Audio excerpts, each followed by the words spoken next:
le style Traoré face à la presse. Camarades, l'heure de la vérité a sonné. Depuis sa prise de pouvoir au Burkina Faso, le capitaine Ibrahim Traoré ne se contente pas de diriger, il bouscule les codes de la communication politique. Mais que se cache-t-il réellement derrière ces échanges musclés avec les journalistes?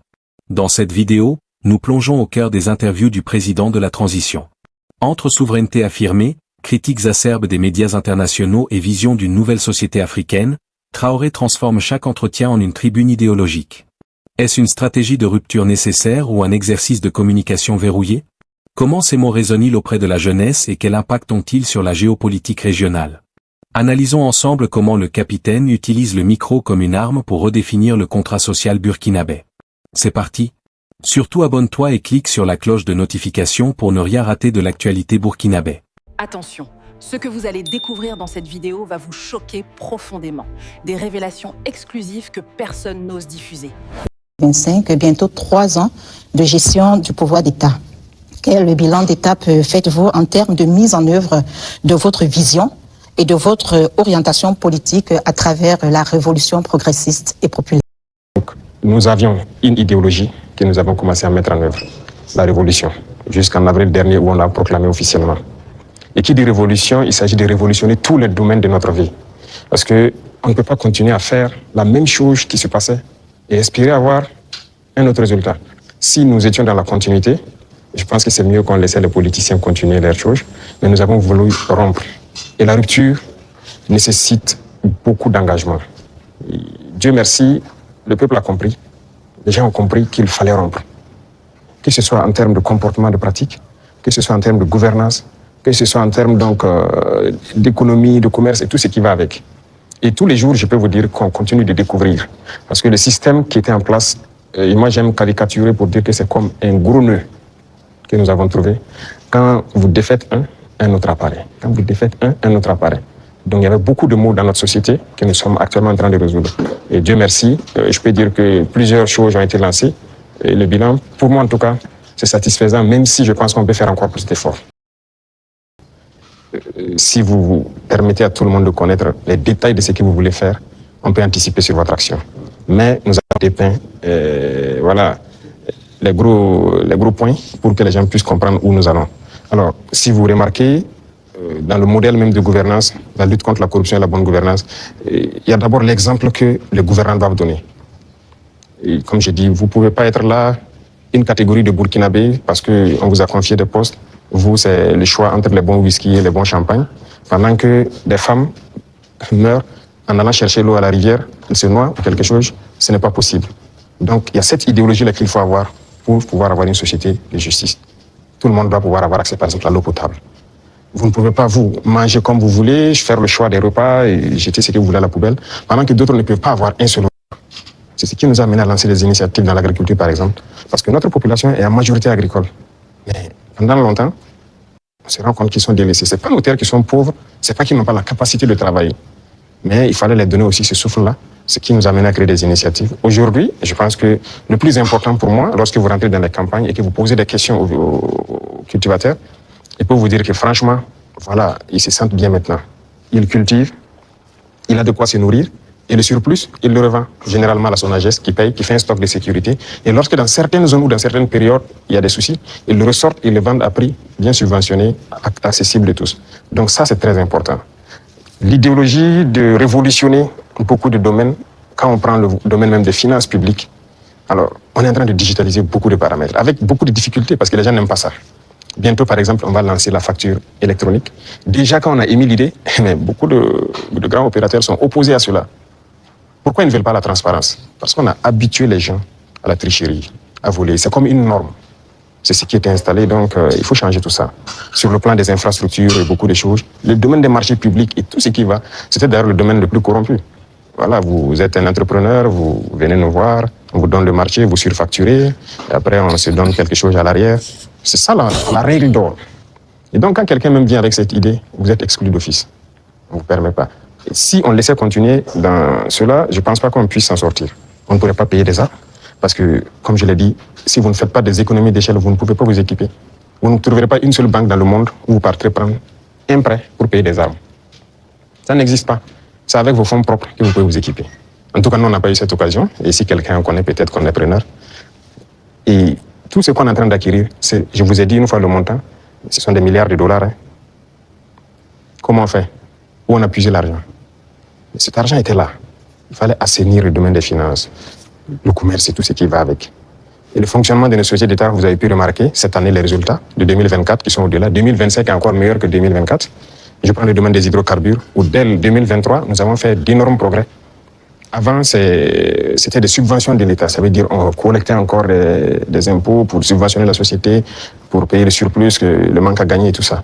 Mais maintenant, la société n'est plus dans cette situation. On a épongé toutes les dettes de la société et elle commence à faire des marches. C'est parce qu'il y avait la corruption dans le milieu. Donc il y a tellement de situations, je ne peux pas tout citer. Et donc il faut révolutionner ce domaine aussi par la digitalisation et tout ce qui va avec. L'administration en gros, tout est en train d'être digitalisé pour que les gens n'aient plus accès à l'argent liquide qui circule et que les choses soient transparentes. Vous qui demandez le service, vous savez à quoi ça correspond et vous savez où votre argent part. Les infrastructures, vous êtes témoins aussi, qui sont vraiment un problème crucial. On est en train de révolutionner tout. Donc c'est l'esprit comme ça, de changer de paradigme, faire ce qu'on n'avait pas l'habitude de faire. Regardez comment le Burkinabé était. Puisque pendant 27 ans, bon, plus de 27 ans de règne de Blaise et même le pouvoir du MPP, ça continue dans la même politique. Et cette politique, notre génération est née dedans. Donc on est né et les gens ont grandi avec une mentalité.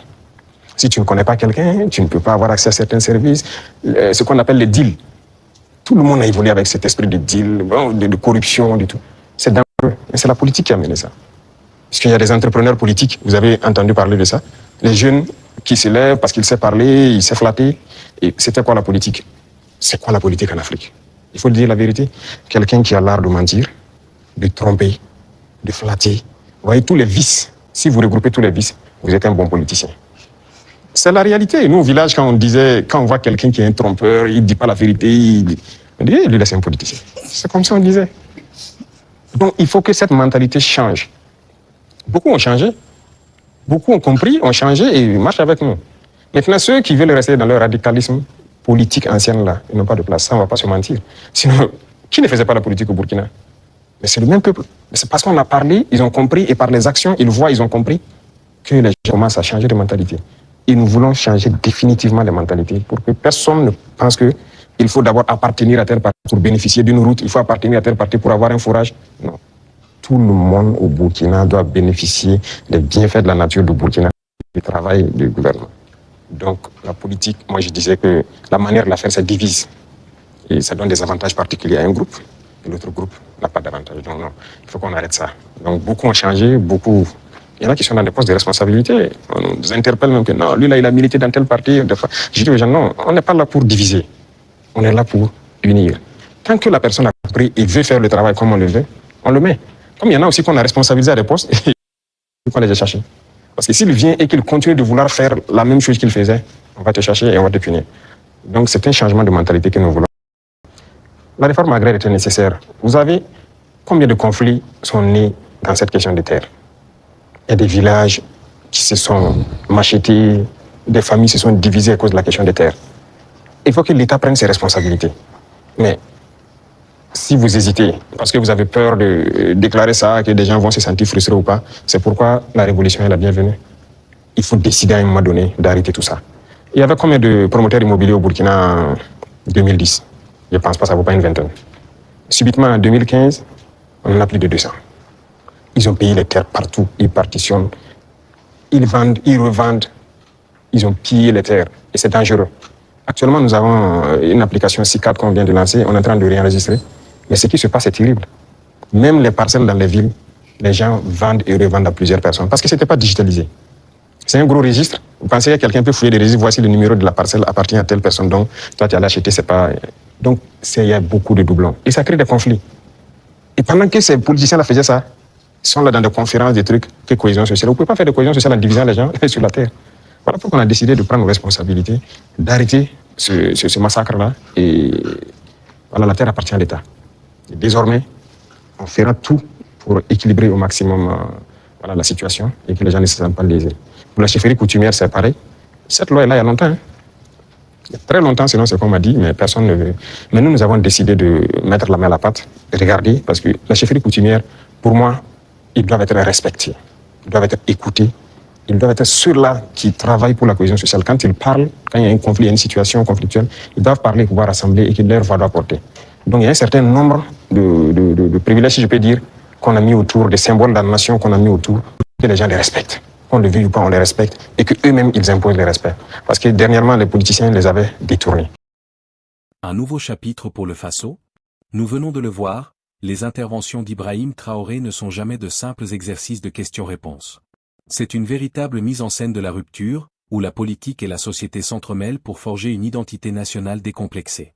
Qu'on adhère à sa vision ou qu'on interroge ses méthodes, le capitaine a réussi un pari de taille, replacer la voix du Burkina Faso au centre de l'échiquier mondial.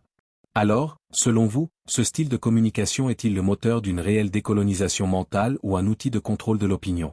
Votre avis m'intéresse énormément, alors on se retrouve tout de suite dans les commentaires pour en débattre. Si cette analyse vous a éclairé, n'oubliez pas de laisser un pouce bleu, de vous abonner et d'activer la cloche pour ne manquer aucun de nos prochains décryptages géopolitiques. Merci de votre fidélité, et à très vite pour une nouvelle vidéo. La prochaine révélation arrive très bientôt et elle sera encore plus explosive. Merci de faire partie de ceux qui osent savoir. À très bientôt sur Terre d'Info.